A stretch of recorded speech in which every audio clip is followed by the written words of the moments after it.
Assalamualaikum warahmatullahi wabarakatuh. Anak-anak, sekarang kita akan belajar tema 6, subtema 4 tentang bekerja sama menjaga kebersihan dan kesehatan lingkungan. Coba sekarang perhatikan gambar.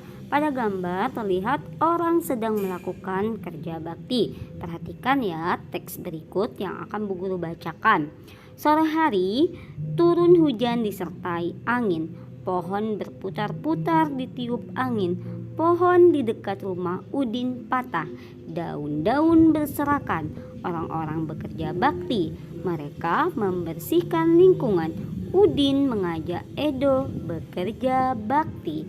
Bacalah percakapan antara Udin dan Edo berikut ini. Apa yang sedang kamu lakukan, Edo? Aku baru saja menangkap ayam. Hujan sangat deras. Ayamku lepas dari kandang. Bulu ayam berserakan di mana-mana. Sekarang semuanya sudah bersih. Betul, Edo, rumah kita harus bersih.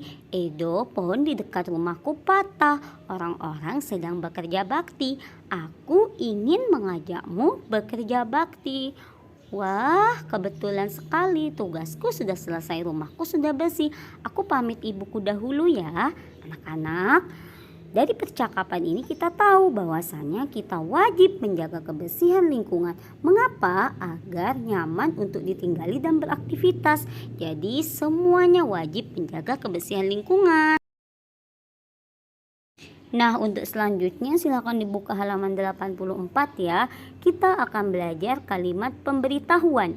Apa sih itu kalimat pemberitahuan? Kalimat pemberitahuan itu berisi ungkapan pemberitahuan. Nah, ungkapan pemberitahuan ini isinya memberitahukan sesuatu atau berisi informasi yang ingin disampaikan.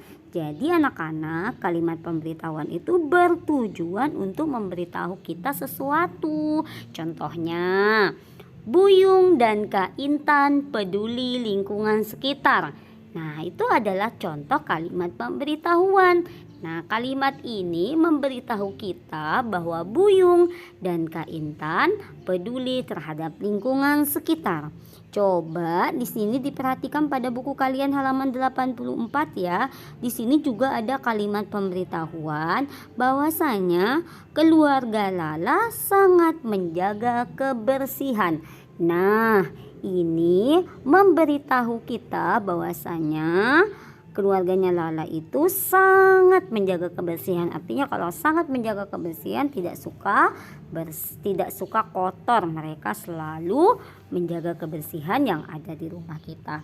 Itu adalah kalimat pemberitahuan ya. Jadi isinya itu memberitahu kita sesuatu yang awalnya kita tidak tahu menjadi tahu. Nah, anak-anak, ketika ada kalimat pemberitahuan ini seperti kalimat ungkapan sebelumnya, kalimat ajakan, kalimat perintah dan sebagainya, kita harus menanggapi. Bagaimana cara kita menanggapi kalimat pemberitahuan? Simak penjelasan Bu Guru ya. Kalimat tanggapan itu adalah respon, berisi respon kita terhadap sesuatu. Jika ada kalimat pemberitahuan, maka ketika kita memberi tanggapan, artinya kita memberikan respon terhadap pemberitahuan itu. Coba sekarang dibuka bukunya, temanya ya, dibuka pada halaman 96. Ada teks percakapan antara Ibu dan Sari. Sari, ibu mau belanja ke pasar dahulu. Iya Bu, ibu mau belanja apa? Besok ada arisan ibu-ibu. Ibu harus membuat makanan. Ibu mau berbelanja ayam dan sayur. Sari ikut ya Bu. Sari mau membantu ibu. Baiklah Sari, kita berbelanja di pasar tradisional ya. Nah, pada percakapan ini ada kalimat pemberitahuan, juga ada kalimat tanggapan. Kalimat pemberitahuannya di sini ibu memberitahukan bahwa ibu akan belanja ke pasar. Nah, di sini Sari menanggapi, "Iya Bu." Kemudian Sari juga bertanya, "Ibu mau belanja apa?" Nah, ibu memberi lagi pemberitahuan.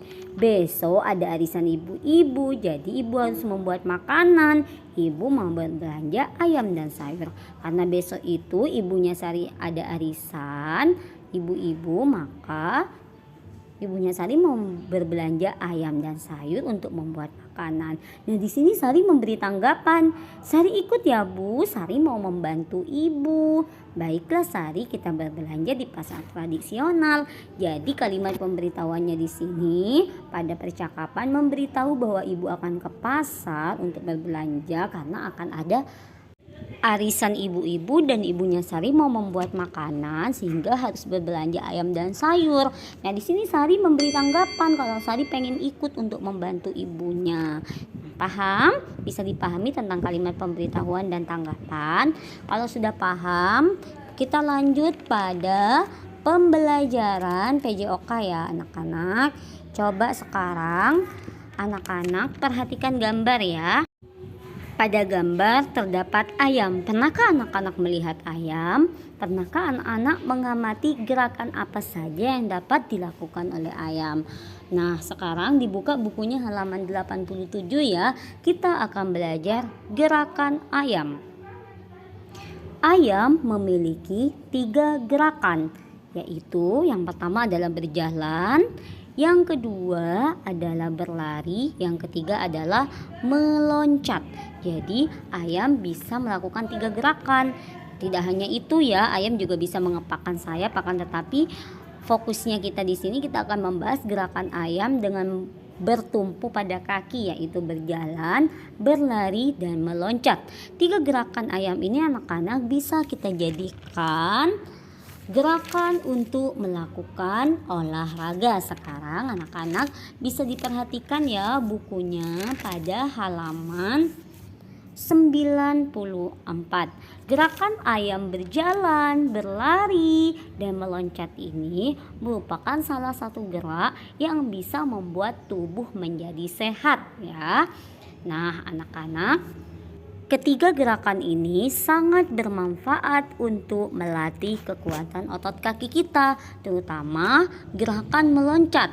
Gerakan meloncat merupakan gerakan yang bertumpu pada 2 kaki ya. Nah, gerakan meloncat ini bisa untuk melatih kekuatan otot kaki kita. Kemudian diperhatikan pada halaman 94 ya anak-anak. Di sini ada gerakan meloncat dari atas kursi.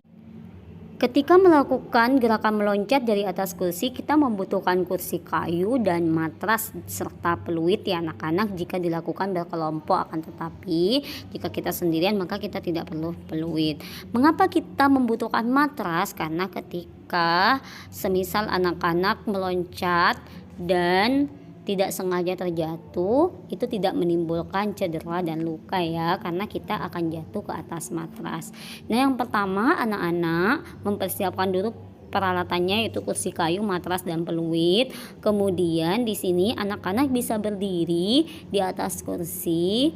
Kemudian setelah berdiri di atas kursi dan keadaan siap, maka anak-anak bisa meloncat ke atas matras dengan bertumpu kepada kedua kaki. Ini dapat melatih kekuatan otot kaki. Nah, selain kegiatan meloncat dari atas kursi, anak-anak juga bisa lari dan meloncat dengan menggunakan bilah bambu. Perhatikan gambar ya. Pada gambar terlihat anak yang sedang melakukan gerakan lari dan meloncat dari bilah bambu. Nah, anak-anak, langkah-langkah yang harus kita lakukan adalah kita harus meletakkan bilah bambu beberapa langkah dari garis kita memulai atau garis start. Kemudian ketika anak-anak sudah siap, maka anak-anak bisa berlari dan meloncati bilah bambu dengan menggunakan 2 kaki. Nah, ini juga dapat melatih kekuatan otot kaki kita ya. Bagaimana? Sudah paham belum materi kita tentang menirukan gerakan ayam, yakni berlari, meloncat, dan berjalan. Nah, anak-anak, berjalan itu merupakan salah satu olahraga yang sangat mudah, ringan, dan santai ya. Anak-anak bisa melakukan kapan saja. Jadi di rumah anak-anak bisa melakukan kegiatan berjalan, berlari kecil juga bisa ya, untuk melatih kekuatan otot kaki dan agar tubuh kita sehat karena kita banyak melakukan gerakan-gerakan yang bermanfaat. Nah, untuk selanjutnya anak-anak di sini bisa mengerjakan latihan-latihan pembelajaran ya, dari pembelajaran 1 sampai dengan pembelajaran 6. Selanjutnya, Bu Guru akan menjelaskan tentang peraturan anak-anak. Anak-anak sudah tidak asing lagi dengan kata peraturan karena di mana-mana kita ada aturan yang harus kita taati di sekolah, di rumah, di lingkungan sekitar.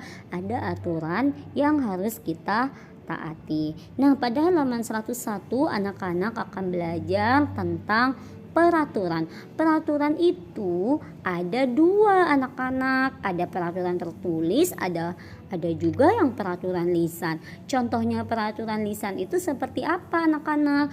Peraturan lisan itu adalah peraturan yang hanya diucapkan saja tanpa ditulis. Misalnya Bu Guru Faiza memberikan peraturan di kelas 1, anak-anak tidak boleh makan saat pelajaran sedang berlangsung.